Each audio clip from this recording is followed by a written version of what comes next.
Le livre de Jonas est important aussi pour la tradition chrétienne, puisque vous vous rappelez qu'à un moment dans l'Évangile, donc là vous trouverez Marc au chapitre 8, Matthieu au chapitre 11, quand les disciples s'approchent de Jésus, ils lui demandent des signes, parce que on ne veut pas croire comme ça, il nous faut des signes, on en veut plein la vue, on veut des expériences fortes. Et là, vous vous souvenez de la réponse de Jésus, à cette génération, je vous le déclare, il ne sera pas donné de signe, si ce n'est le signe de Jonas. Donc Marc, cette génération est une génération perverse, elle cherche un signe, et de signe il ne lui sera pas donné, il ne lui en sera pas donné, si ce n'est le signe de Jonas. Et ce signe de Jonas, encore une fois, qu'est-ce que c'est ? C'est le signe peut-être de notre propre transformation. On cherche des miracles, on cherche des choses extraordinaires, alors que le signe de la présence de Dieu en nous, la présence de l'être, la présence du vivant, c'est notre propre transformation.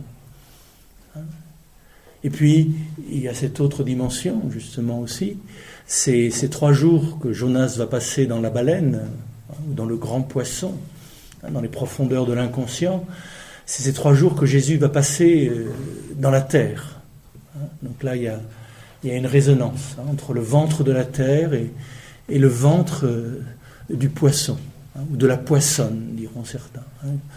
Nulle part il y a le mot baleine, mais bon, comme c'est un grand poisson, une grande poissonne, on dira la baleine. C'est-à-dire ce lieu de transformation de notre être, dans les profondeurs de notre terre, de notre matière, où là il y a le germe de la résurrection, où il y a ce germe de lumière, ce germe de l'être véritable. Donc pas d'autre signe à chercher que cette transformation intérieure dans les profondeurs de la matière, de cette présence de je suis qui commence à grandir. Bon, c'est un thème sur lequel on va revenir. Donc pour la tradition chrétienne, ce livre de Jonas sera aussi une grande référence. Pas d'autre signe que le signe de Jonas. Et je vous disais, pour la psychologie des profondeurs, Jonas est le symbole de l'être humain dans ses difficultés, dans sa peur, ses peurs, et différents niveaux de peur, la peur de s'accomplir, de devenir soi-même, de devenir ce que le vivant nous demande d'être. Il y a en nous un appel du vivant, un appel de l'être qui nous demande de devenir ce que l'on est, de devenir le je suis que l'on est. Et il y a en nous des peurs, des réticences, des fuites. C'est pour ça qu'on parlera du complexe de Jonas. Maslow en parlera comme étant la peur de notre propre grandeur. C'est trop beau, c'est trop grand pour moi. Pour moi, c'est sûr que c'est trop grand. Pour le moi, oui. Le soi est trop grand pour le moi. Mais il y a en nous plus grand que moi. Il y a en moi plus vivant que moi, plus intelligent que moi, plus aimant que moi, plus aimant que moi. Et c'est ça que Jonas va avoir à découvrir. Donc il va traverser différentes peurs.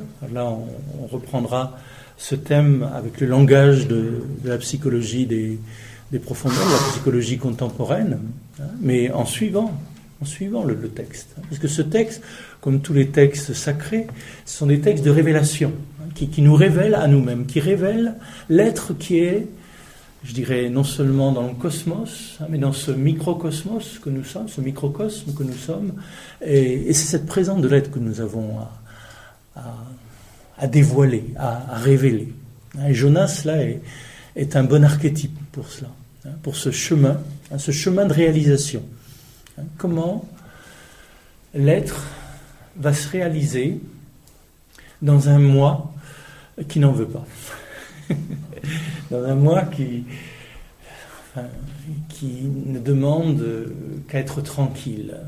Et là, il est touché par quelque chose qui l'interroge, qui l'invite à aller vers ce qui lui fait peur. Mais tant qu'on n'est pas en paix avec sa propre peur, avec notre ennemi intérieur, notre ennemi caché, eh bien, il n'y a pas de plénitude, il n'y a pas d'entièreté. Bon, ce sont tous ces thèmes que nous allons traverser. Et là, peut-être que Jonas va venir nous rejoindre là où nous en sommes. Donc, pour certains, on est en pleine fuite. Pour d'autres, on est en pleine baleine, au cœur de la baleine, en pleine mutation, transformation. Pour d'autres, on est peut-être dans l'acceptation de l'être qui est en nous, du vivant, de ce qu'il veut en nous, et vers quelle qualité d'être il nous conduit, vers quelle réalisation il nous conduit.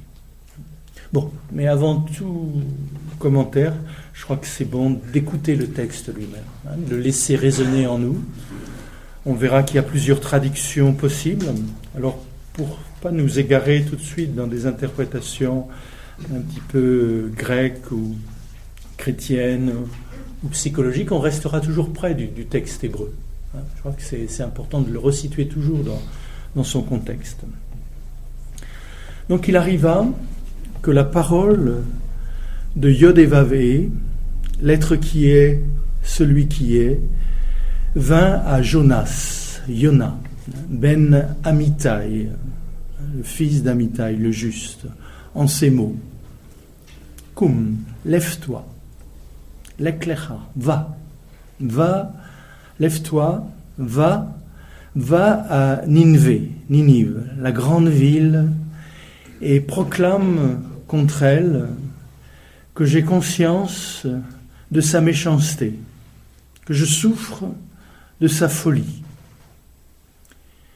Mais Jonas se leva plutôt pour fuir la présence de Yod et Vav Hé, celui qui est, et il prit la fuite vers Tarsis. Il descendit à Jaffa. Là, il trouva un bateau en partance pour Tarsis.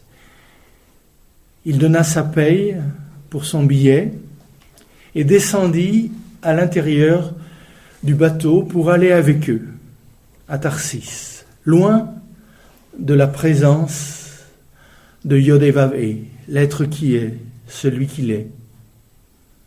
Alors, Yod et Vav Hé, celui qui est, lança un grand vent sur la mer. Il y eut une si grande tempête qu'on pensait que le bateau allait naufrager. Les marins eurent peur. Ils crièrent vers leur Dieu. Ils jetèrent à la mer le fret du bateau afin de l'alléger.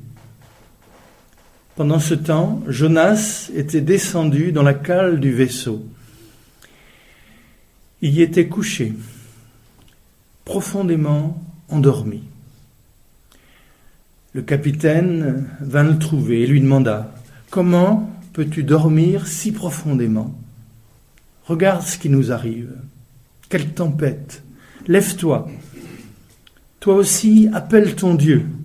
Peut-être que ce Dieu-là nous remarquera-t-il et nous ne périrons pas. »